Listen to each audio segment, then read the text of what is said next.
Hello everybody, Jackson here with the Wealth Squad. Today we'll be talking about the worst stocks so far year to date, starting off with Snapchat as number one. We're looking at the year to date chart now. Down an incredible 74% in the last 8 months or so. And not an easy feat to beat. So we are seeing Snapchat hit a high of 83 and a low of $7 in the last couple years. You can see it here from $7 to 83 after COVID, and then we had quite a two negative earnings reports and some bad news, of course, to deal with. Not the best outcome for Snapchat. Down 74.25%, down below the IPO price of $21. I believe it was 21. It says 23 here. So 23 right now. We're trading at 12. And the thing to know, the recurring theme I'm going to be saying in this video is these terrible stocks, the six I'm going to be talking about today, they have a huge upside. At least one of them. The chances are that one of them will have a very, very huge upside, and it is up to you to define that. But the chances are there because you see a stock go from 80 to 12. That stock could go from 12 to 24 and it still will not even be close to 80, but that's a double, right? That's a double off the lows. We could look at Snapchat already just after this latest earnings report. Hit a low of 949. Right now it's trading at 12, up 29% in the last 3 weeks or 14 trading days. Like it's nothing, 29% in 2 trading weeks, that like it's nothing. So we have to look further into these stocks rather just write them off because of the negative sentiment. We have to look at it as a investment, as a risk to reward ratio. Now let's look at the second stock on the list. That is Shopify. Shopify was the golden goose of technology e-commerce stocks back when it mattered, which was around 2021. Summer 2021 especially was a golden time for Shopify. You can see $154 a share. That used to be, I believe, $1,500. Maybe this was a 10-to-1 split. Yeah. So this was $1,500 a share, and then it hit a high of $1,700. Since then, well, we'll just count it as 100 now, but 170 hit a high of 170 from a low of 31 during COVID. 31 to 170 down back to 40. So that huge drop from 173 to 40 represents a, let's see here, 71 or so percent drop in the last 8 months during 2022. In those 8 months, we've had 2 negative earnings reports. One that is clearly bad. You can see surprise lost 4 cents versus estimates. You can see it's supposed to make 6, made 2. It was supposed to make 1.243 billion, made 1.204, and then the last earnings report, it lost money when it was supposed to make money. But you can see right here the stock jumped on that news. Once a stock is so compressed after months and months of negative sentiment, any good news, any news in general, basically will shoot the stock up higher. It doesn't make much sense. You just have to roll with the punches, but something to know. Same thing here. Shopify has a huge upside. It could go from, it's already been from 30 to 40, a 33% gain like it's nothing, but it could go to 80s and no one will blink an eye. It's just, as long as it doesn't recover, then not much attention will go to it. But right now, there's not much attention going to Shopify or any of these stocks in general. Next, Rivian, a new, relatively new company. You can see the IPO at $100, hit a high of $180, now $38. Has had 4 earnings reports so far. Most of them not too good, but you can see the earnings are not moving anywhere.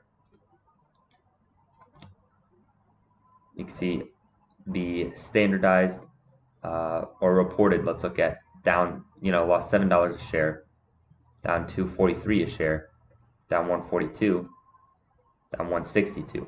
So it has came back quite a bit since losing $7 a share. Now it's just $1.60. Now we have to wait until they make money, until they make a cent in profit. That would be a great sign for Rivian. But so far, no luck. Let's check the 2022 results for Rivian. Down 65%.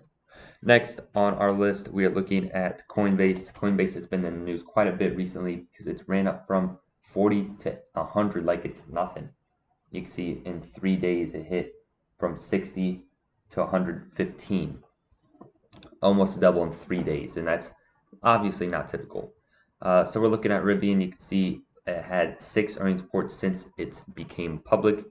Out of those earnings reports, we can see this one made money, this one made money, this one made less money, this one made money, this one lost money, and this one lost even more money.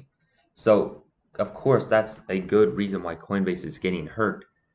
It's lost money from being a profitable company to being an unprofitable company. What has to do with that is of course crypto, because its business is trading crypto, not necessarily trading crypto, facilitating trades around crypto. But these cryptocurrencies have been falling rapidly, and with the lock from Luna, I'm sure that hurt the company's status and what it invested into as an actual company with cash.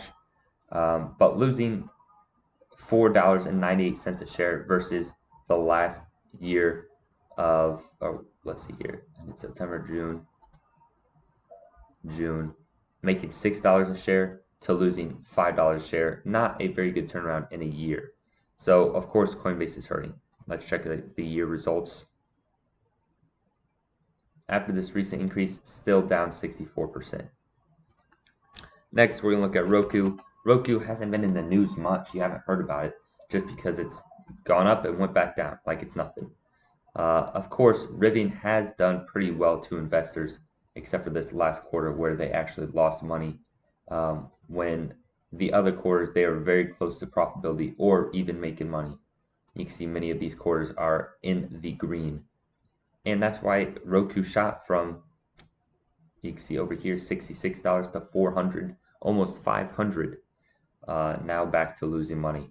So we will see where Roku ends up, but this last earnings report, the stock fell from 85 to 65 and recovered ever so slightly all the way back up since then. We will see where it goes from here, but not a very positive outlook from making money to losing money, just like Coinbase. Down 64 to 3% in the last 8 months. Lastly, Unity. Unity was a stock I was watching. Unfortunately, or fortunately, whatever way you look at it, I did not pull the trigger. We're looking at the last year here, and you can scroll. You can see every single earnings report has been positive for Unity, just based on the estimates versus actually what they made. So we can see here they lost money this quarter, lost money, lost money, lost less money, lost money, lost money, lost money, and lost even more money. So not moving in the right direction. Let's just say that. You can see back when IPO'd, it was losing 9 cents a share. Now it's losing 18 cents a share. The best case scenario is to see that go the other way, from 9 cents to positive 18 cents, or making $0 to making 50 cents a share. That's the direction you want to see in any company you invest in. Fortunately, Unity is not that way. So we will see where it goes from here. Year to date, we can see Unity fall from $143 to $54, down 62%, but it is up from the very low of $29. Now it's at $43. You see a 50% gain just like that. That's what I'm saying with these stocks, guys, is even the decimated stocks down 90%. They could jump back up 50%. It may look like a measly gain on the grand scheme of things, but if you get in that specific time, you're up 50%. Who cares what the stock is looking like in the last 5 years if you're making money in the last week and you just bought within the last week? It doesn't make much sense to look at a stock negatively without given it the proper research just because of the performance. Past performance does not indicate future results, and that's what you have to realize is even though the stock is down quite a freaking lot from IPO of 60 to the peak of 200 down to 30, it could go from 30 to 60 and no one will blink an eye. No one will blink an eye. And that's exactly what happened. And that's exactly what many of us missed out on, including myself. A 100% gain in a quarter. You can see one quarter, not very good results. Next quarter, well, not a very negative annotation with it. So not bad occurring to the investors. Regardless, guys, looking out for these stocks that are decimated and you buying in near the bottom, not a very bad way to go about things. That's just my opinion. So I'd love to hear what you have to think. Thank you for watching, and until next time.